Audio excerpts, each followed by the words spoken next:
Welcome back to the facts behind. मैं हूं अतनु और आज हम लोग डिस्कस करेंगे इंडिया और यूएस के बीच में जो इतना दिन से ट्रेड वॉर चल रहा था, जिसको लेके हर कोई परेशान था। ये अभी सॉल्व होने वाला है। इंडिया और यूएस के बीच में जो टैरिफ को लेके इतना बार्गेनिंग हो रहा था, जिसमें इंडिया भी अपने तरफ से कोशिश कर रहा था और यूएस तो छोड़ ही दीजिए, डिफरेंट वे से इंडिया के ऊपर प्रेशर क्रिएट करने का कोशिश कर रहा था। ये अभी सोल्यूशन में आने वाला है। उम्मीद किया जाता है कि बहुत ही जल्दी ये जो टैरिफ है ये 15 से 17% के बीच में फिक्स्ड होगा और इंडिया और यूएस के बीच में जो ट्रेड है ये फिर से स्टार्ट हो जाएगा, जो पहले जैसे चल रहा था उस हिसाब से। तो इसके पीछे कुछ रीजन है। अगर देखें तो ये जो पूरा स्टोरी है ये अब इतना दिन से इतना खींचने के बाद अभी क्यों फिक्स होने वाला है, इसमें भी कुछ पॉइंट्स है जिसमें अगर आप गौर से देखेंगे तो आपका भी फायदा है। चार पहलू है इसमें। पहला जो पहलू है वो है इंडिया, दूसरा है यूएस, तीसरा है रशिया और चौथा है इंडिया का बिजनेस या फिर यूएस का भी बिजनेस आप इसमें कह सकते हैं। शुरू करते हैं यूएस से। यूएस अपने तरफ से बहुत पहले से ही कोशिश कर रहा था कि यूएस का जो जेनेटिकली मॉडिफाइड क्रॉप्स है वो इंडिया में बेचने के लिए, मगर इंडियन गवर्नमेंट इसमें कभी भी अपने तरफ से अप्रूव नहीं किया था। इंडियन गवर्नमेंट का हमेशा कहना था कि ये जो क्रॉप्स है, ये जो जहां से ये क्रॉप्स बनते हैं, इसमें बहुत सारे मॉडिफिकेशंस रहते हैं जेनेटिकली, जिसके वजह से इंडिया में हम लोग ये अलाउ नहीं करेंगे। ऑन द अदर साइड इस बार अगर देखा जाए, यूएस में अपने तरफ से बहुत सारा कॉर्न बना है। यूएस के जो फार्मर है वो लोग अपने तरफ से इस बार बहुत अच्छा फार्मिंग हुआ है जिसमें कॉर्न बना है। तो देखा जाए जो ये जो कॉर्न है ये नो डाउट यूएस के लिए गोल्ड है, मगर वो जो गोल्ड का खरीदार है वो देखा जाता है तो चाइना अपने तरफ से खरीदता है। मगर चाइना के साथ प्रेजेंटली यूएस का जो रिलेशन है, जिसके वजह से ये जो कॉर्न है ये यूएस का बिक नहीं रहा है या फिर एक्सपोर्ट नहीं हो रहा है। दूसरा कंट्री इसको लेने के लिए तैयार नहीं है। स्पेशली जो चाइना है वो अपने तरफ से तो यूएस के साथ एक अलग ही लेवल पे अभी प्रॉब्लम चल रहा है। On the other side US के जो फार्मर्स है वो काफी परेशान है, जिसके वजह से डोनाल्ड ट्रंप का जो अप्रूवल रेटिंग है ये दिन ब दिन गिरते जा रहा है। यूएस में बहुत सारा प्रोटेस्ट हो रहा है और प्रॉब्लम जो है बढ़ता जा रहा है। अगर डोमेस्टिक पॉलिटिक्स में भी देखा जाए, डोनाल्ड ट्रंप कुछ अच्छी पोजीशन में नहीं है, क्योंकि यूएस का जो इन्फ्लेशन है regarding this type of tariff वो भी बढ़ते जा रहा है, जिसके वजह से डोनाल्ड ट्रंप भी काफी प्रेशर में है डोमेस्टिक पॉलिटिक्स में यूएस में।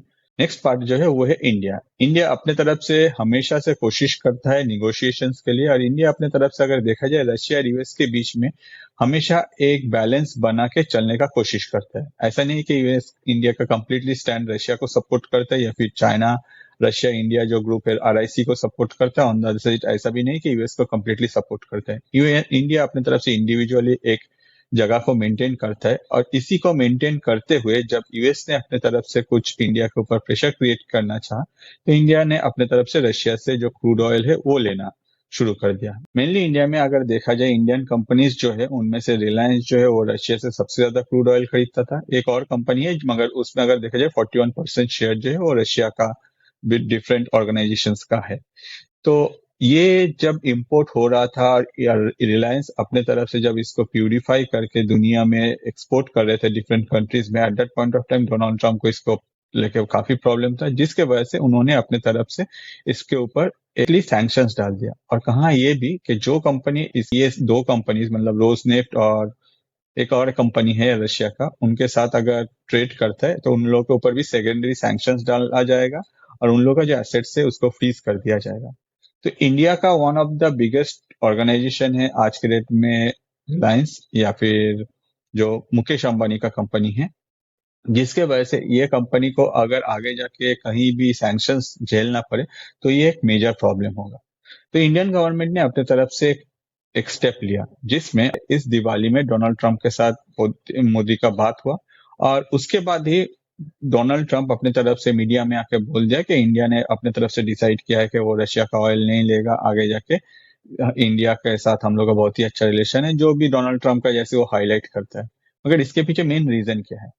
जो रीजन है उसमें ये कहा जा रहा है कि इंडियन गवर्नमेंट के साथ यूएस गवर्नमेंट का बात हो गया है, जिसमें इंडियन गवर्नमेंट की तरफ से बोला गया है कि आप हम लोग के ऊपर 15% डाल सकते हो। ऑन द अदर साइड हम लोग आपका एक प्रॉब्लम का सोल्यूशन ढूंढ देंगे। क्या प्रॉब्लम? प्रॉब्लम आपके पास जो जेनेटिकली मॉडिफाइड कॉर्न्स है वो आप जो एक्सपोर्ट नहीं कर पा रहे, इंडिया का जो रिलायंस है वो उसको खरीदेगा। ये जो जेनेटिकली मॉडिफाइड कॉर्न्स है इसको नो डाउट इंडिया के जो सिटीजन है उन लोगों को खिलाया नहीं जाएगा। इसको यूज किया जाएगा ब्लेंडिंग के लिए। जैसे हम लोगों को पता है कि E20 जो पेट्रोल है जिसमें इथेनॉल से ब्लेंडिंग होता है, वैसे ही कॉर्न से भी ब्लेंडिंग करके पेट्रोल में इसमें मिलाया जाता है 20% जो E20 का है, और उसको हम लोग यूज कर सकते हैं। तो नो डाउट अगर रिलायंस ये सारा कॉर्न यूएस से खरीदता है या फिर यूएस से इंपोर्ट करता है, at that point of time Donald Trump का जो मेजर प्रॉब्लम है, जो फार्मर अपना एक्सपोर्ट नहीं कर पा रहे, या जो फसल उगने के बाद वो वहां बैठे बैठे सड़ रहे, वो सोल्यूशन हो जाएगा। यूएस का जो डोमेस्टिक पॉलिटिक्स है उसमें डोनाल्ड ट्रंप को सपोर्ट मिलेगा। साथ ही साथ ये जो कॉर्न है इसको इंडिया में लाके इसको सिर्फ सिर्फ जो पेट्रोल में ब्लेंडिंग करके रिलायंस पेट्रोल में यूज करेगा, ना कि ये कोई भी इंडियन सिटीजन जो है उन लोगों को खाने को मिलेगा, कोई इसको नहीं एज ए फूड एब्जॉर्ब करेगा। तो इंडिया क्या करेगा, इंडिया के तरफ से रिलायंस को अगर देखे, रिलायंस इसको इंपोर्ट करेगा, फिर इसको ब्लेंडिंग किया जाएगा और इसको पेट्रोल में मिक्स करके आगे जाके इसको जो पेट्रोल है वो बाजार में जो कंज्यूमर है उन लोगों को सेल किया जाएगा। एक और फैक्टर है इसमें, अगर हम लोग थोड़ा सा पास्ट में जाए तो हम लोग को याद है डोनाल्ड ट्रंप का जब ओथ टेकिंग सेरेमनी था, तो उस टाइम में इंडिया के तरफ से मोदी जी नहीं गए थे। ऑन द अदर साइड जो बिजनेसमैन को इनविटेशन मिला था उसमें मुकेश अंबानी और नीता अंबानी भी गए थे। नो डाउट डोनाल्ड ट्रंप जो है वो व्यापारी है, उनको बिजनेस अच्छी तरह से पता है, और वो हमेशा जो भी कंट्री के बड़े बिजनेसमैन होते हैं उन लोग को ज्यादा एंटरटेन करते हैं। तो अगर रिलायंस आगे जाके ऐसा स्टेप लेता है तो डोनाल्ड ट्रंप भी इन फ्यूचर में रिलायंस के ऊपर कोई भी सैंक्शंस नहीं डालेगा। हाँ, रिलायंस ने रशिया से जो क्रूड ऑयल इंपोर्ट कर रहा था उसमें थोड़ा सा डिक्रीज किया है। जिस लेवल पे क्रूड ऑयल इंपोर्ट हो रहा था, अभी अगर देखा जाए उस लेवल पे नहीं हो रहा है, मगर ये बंद नहीं हुआ। तो अगर ये कंपनी सेम काम करता है यूएस के साथ, यूएस का फसल को इंपोर्ट करता है, आगे जाके उसको ब्लेंड करके इंडिया में ऑयल के साथ मिक्स करके उसको पेट्रोल के हिसाब से E20 पेट्रोल के हिसाब से बेचा जाता है, at that point of time Donald Trump कभी इसके ऊपर सैंक्शंस नहीं डालेंगे। डोनाल्ड ट्रंप कभी भी रिलायंस के ऊपर सैंक्शंस नहीं डालेगा। और ये जो टेक्नोलॉजी है ये रिलायंस के पास अवेलेबल है। रिलायंस को पता है कि कैसे सिर्फ जो शुगर केन है उससे नहीं, ऑन द अदर साइड जो कॉर्न है उससे कैसे पेट्रोल बना जाता है E20। और इंडिया को भी हमेशा अपना जो ऑयल है ये जरूरत रहेगा। तो ये जो क्रूड ऑयल का जो जरूरत है, ये जो फुलफिलमेंट है, नो डाउट ये रशिया से ऑब्वियसली इंडिया लेता रहेगा। ऐसा नहीं है कि इंडिया तब कंप्लीटली बंद करे। और अगर यूएस अपने तरफ से रिलायंस के साथ ये स्टेप ले लेता है तो इसमें बहुत सारा प्रॉब्लम सॉल्व होगा। ये एक विन विन सिचुएशन है जिसमें डोनाल्ड ट्रंप का जो फार्मर रिलेटेड इशू है वो प्रॉब्लम सॉल्व होगा, डोमेस्टिक पॉलिटिक्स में डोनाल्ड ट्रंप को राहत मिलेगा। साथ ही साथ इंडिया और यूएस के बीच में जो ट्रेड, इतना दिन से जो ट्रेड को लेके इतना कुछ आर्ग्यूमेंट हो रहा था, इतना कुछ प्रॉब्लम हो रहा था, वो भी एक हद तक सॉल्व हो जाएगा।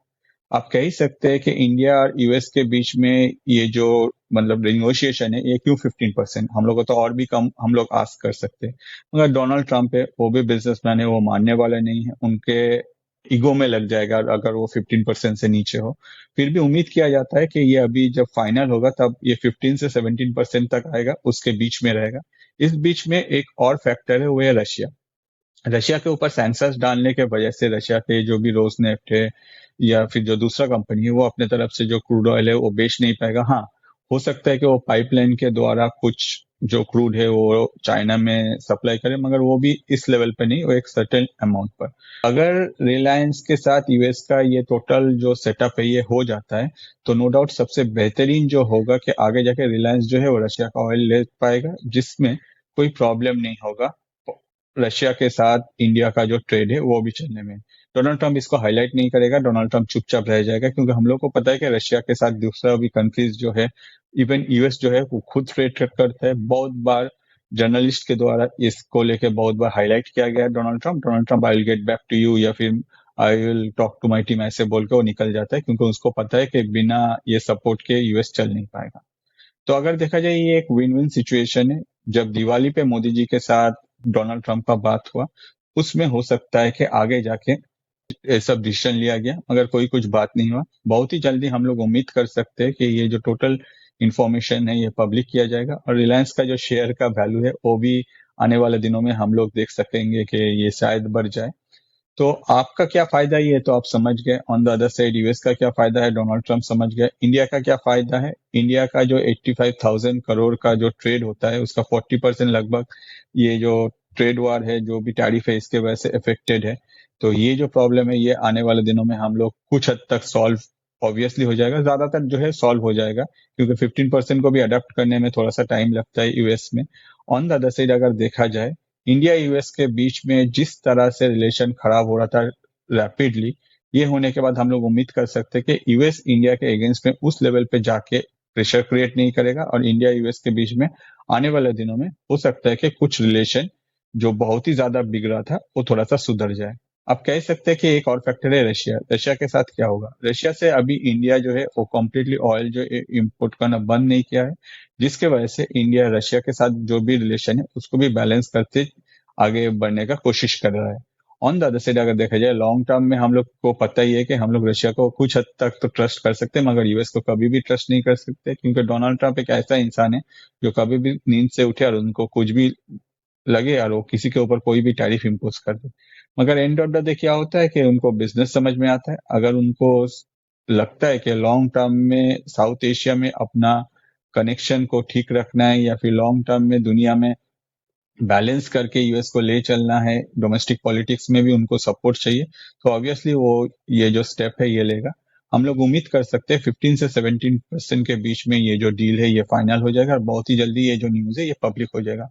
तो होपफुली ये वीडियो आपको समझ में आ गया है, और ऑन द अदर साइड ये भी समझ में आ गया है कि कैसे ये न्यूज से आपका प्रॉफिट हो सकता है। अगर आपको ऐसे ही न्यूज और देखना है तो मैं आपको रिक्वेस्ट करूंगा, हमारे यूट्यूब पेज और FB page the facts behind में आप जा सकते हैं। बहुत सारे टॉपिक्स में बहुत सारे वीडियोज वहाँ आपको मिलने वाला है। जो वीडियो आपको सबसे अच्छा लगता है आपके दोस्तों के साथ वो शेयर कर सकते हैं। ऑन द अदर साइड अगर आपको ये वीडियो थोड़ा भी नॉलेजेबल लगा तो प्लीज चैनल को सब्सक्राइब कीजिए, फेसबुक का जो पेज है उसको शेयर कीजिए, लाइक कीजिए। आज इस वीडियो में इतना ही। अगर आपको कुछ जानना है आप कमेंट कर सकते हैं। वीडियो एंड तक देखने के लिए आपको मेरे तरफ से बहुत सारा धन्यवाद।